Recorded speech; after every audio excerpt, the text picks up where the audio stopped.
and John Clark and Brian Dorr now on oil spills and a struggling president. Thanks for your time.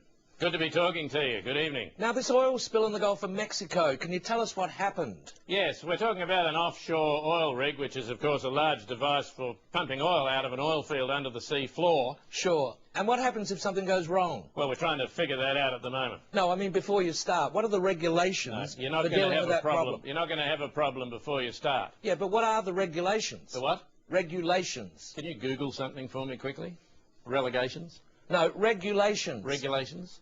Well, Google them both. This is before you start. No, you're not going to have an accident before you start. I mean, it's starting that causes the problem. There is no problem before you start. It's beautiful before you start. So you're saying is that the accidents only happen when you get going? That's the rule. So what happened?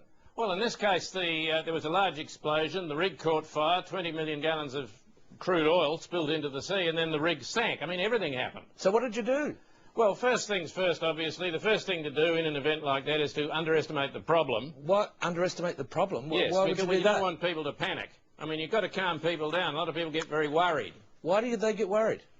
Well, because the sea is filling with oil. A lot of people are very sentimental about the sea. But understating the problem surely not a solution. Well, no, not to that problem, but first things first. So what was solution number two? Solution number two was to acknowledge the magnitude of the problem, but to point out that it's certainly not BP's fault. This is not our fault. Whose fault is it? I don't know, someone else, a bloke who built the wing nuts or something. The solution doesn't sound very good. That wasn't one of our better ones, but the next one was brilliant. We dropped a kind of shopping centre over the hull. An underwater shopping centre? Underwater shopping centre. We fitted it over the hull. And did that work? No, but it was a brilliant idea. In what sense was it brilliant? Oh, we know that doesn't work. We won't be trying that again. What was the fourth solution? Fourth solution is to offer to help with the clean-up. We can help there. Hang on a second. How do you mean help? Shouldn't you be doing the clean-up? I mean, well, you're the one getting the oil out of the ocean. We're not getting the oil out of the ocean. That's useless, that oil. How do you get oil out of the sea? We've been trying for a week. You can't be done. It's useless. Okay, so what about the fifth solution? Fifth solution was to pump mud down into the hull. What with? Well spotted. You see, that's the problem there. Ultimately, of course, relief wells is the thing we're going to have to build. And relief wells, drill relief wells. And when can you do that? August.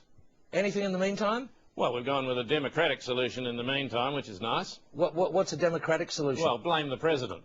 For causing the largest oil spill in US history? Bad mistake. People hate it. But people absolutely hate it. But he didn't do it. Well, he didn't prevent it, did he? I mean, have a look out there. Thanks for your time. He didn't prevent it, pardon? Thanks for your time. Regulations. No, it won't be measured in barrels. I think it's a different concept altogether.